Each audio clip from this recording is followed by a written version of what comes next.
Bueno, pues muy buenas a todos y a todas.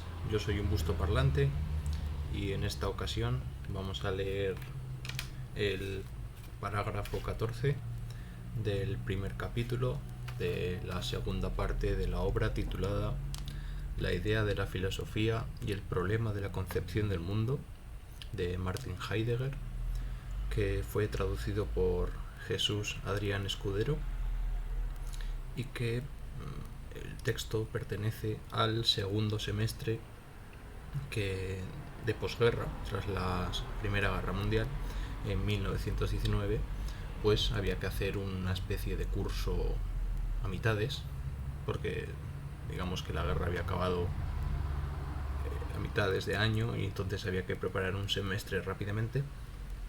Entonces, este texto, según creo, estos son fuentes apócrifas y dudosas, pero creo que este texto en concreto se encontró detrás de una estantería hacia el año 80 y fue publicado por primera vez en 1987 por Vittorio Klosterman.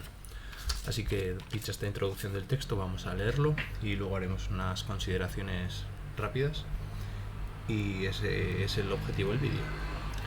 Vamos allá. La vivencia del mundo circundante. Sin ánimo de simplificar la tarea de la comprensión, vamos a tomar en consideración una segunda vivencia que, de entrada, se halla en cierto contraste con la anterior, vivencia de la pregunta. El reconocimiento de este contraste nos ayudará al mismo tiempo a avanzar en la dirección de nuestro problema. El contenido de la primera vivencia, la vivencia interrogativa, ¿hay o se da algo?, se nos mostró al asumir la existencia de un contexto objetivo único y exclusivo, absolutización de la cosidad.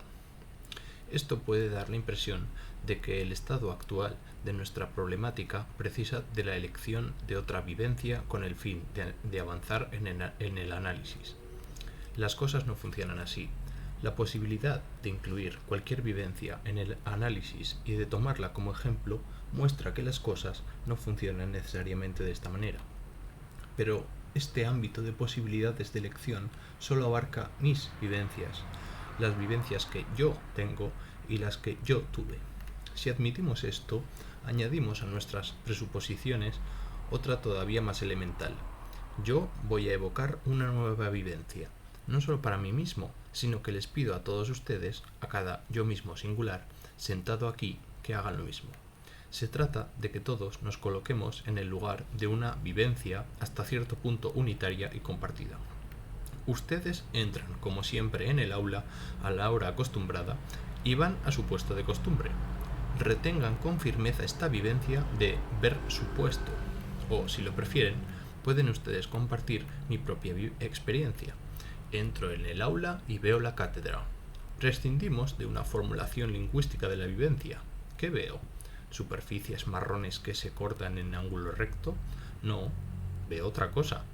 Veo una caja, más exactamente una caja pequeña colocada encima de otra más grande. De ningún modo. Yo veo la cátedra desde la que debo hablar. Ustedes ven la cátedra desde la cual se les habla, en la que yo he hablado ya. En la vivencia pura no se da ningún nexo de fundamentación, como suele decirse.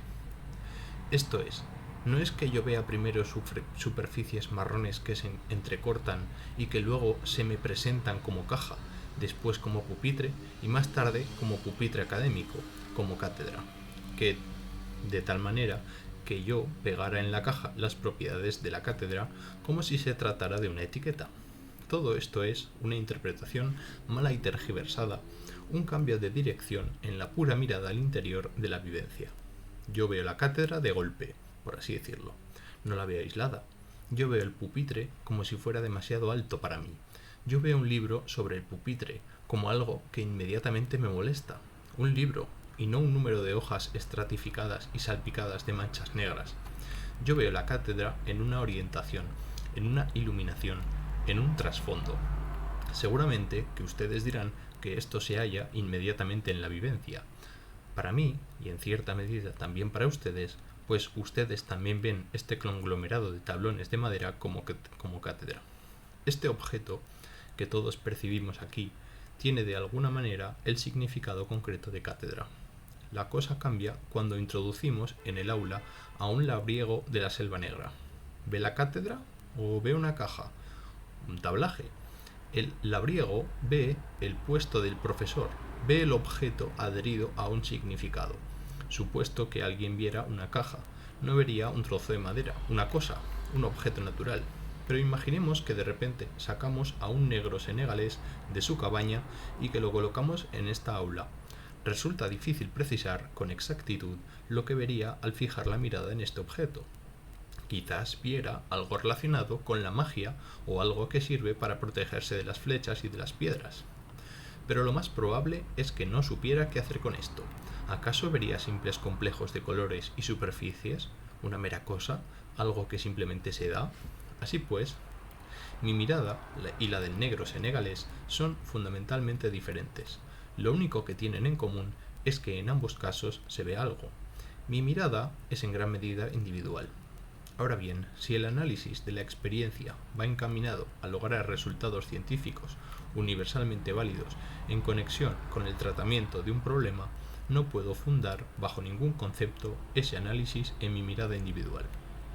Admitiendo que las vivencias fueran fundamentalmente diferentes y que solo existieran mis vivencias, afirmo que las proposiciones universalmente válidas son posibles.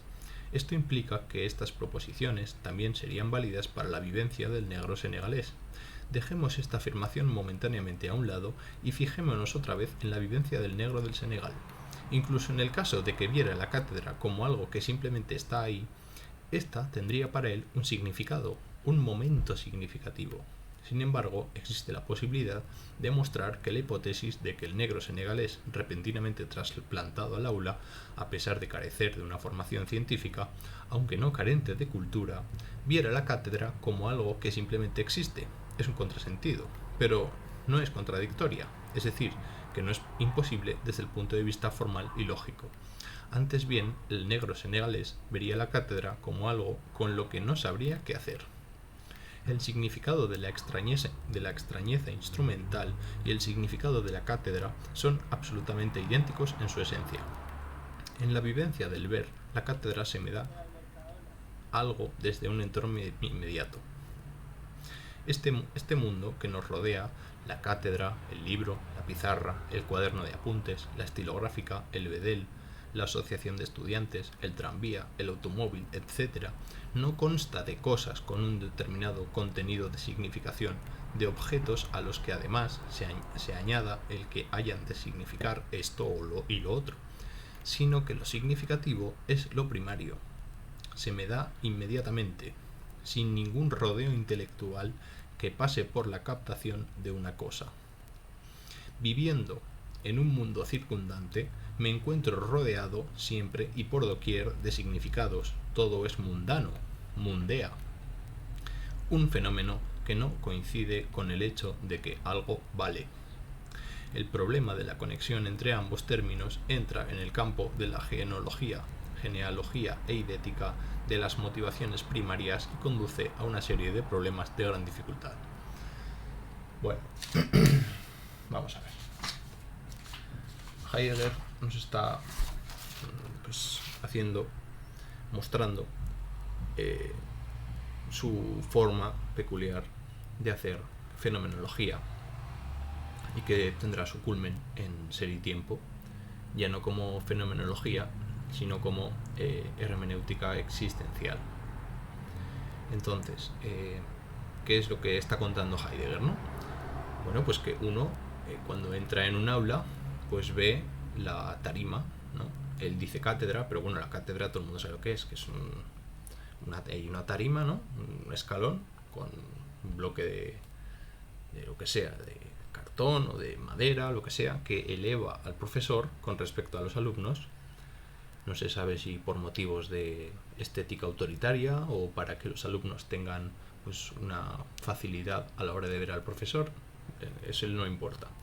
La cosa es que cuando uno entra en el aula ve la cátedra, es decir, ve pues la tarima y el puesto desde el cual habla el profesor. Y esto es lo que dice Heidegger, que la filosofía teorética o que los modelos de comprensión de las cosas desde un punto de vista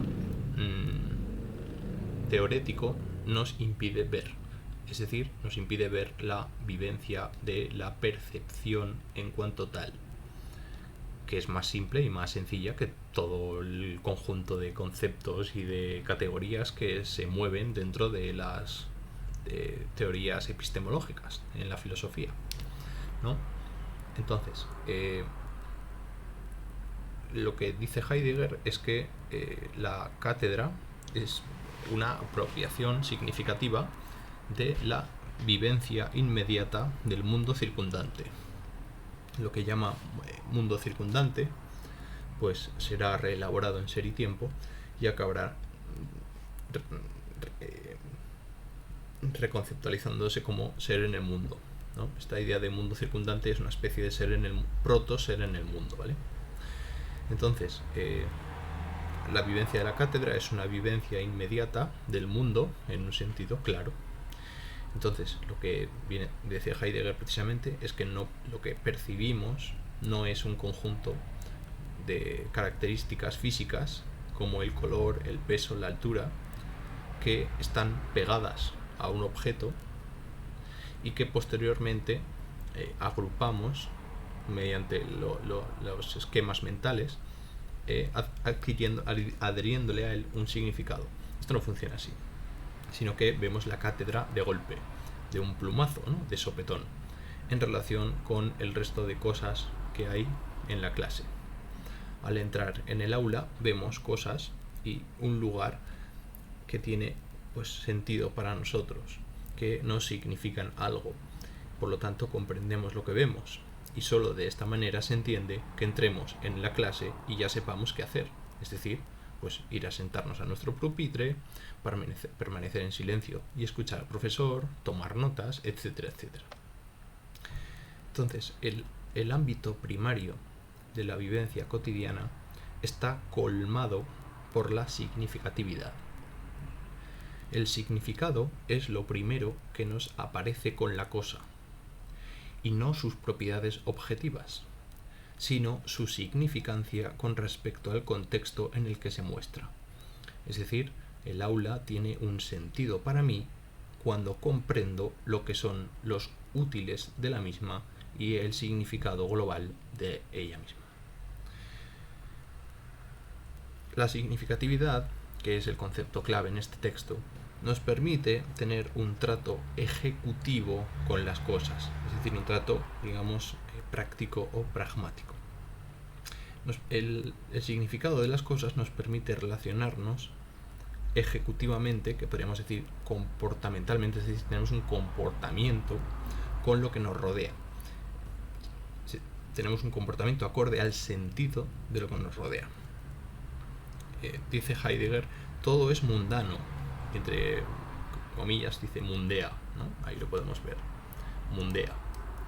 Bien, la forma en la que se nos presentan las cosas primariamente en el mundo circundante es mediante su significación. Mundear muestra la complexión que existe entre el yo que experimenta la vivencia y lo experimentado, que es el mundo. Lo experienciado en el mundo está referido a mí en la vivencia del mundo circundante. Aquí vamos a ver cómo Heidegger trata de diluir la diferencia entre el yo y el mundo, entre lo subjetivo y lo objetivo, para mostrar cómo se trata de algo más bien relacional y que lo que existe precisamente es justamente la relación y no los polos separados y disyuntos de manera ontológica, sino que lo que existe realmente es precisamente esa relación a través del ser ahí o del Dasein que se explicitará en Ser y Tiempo.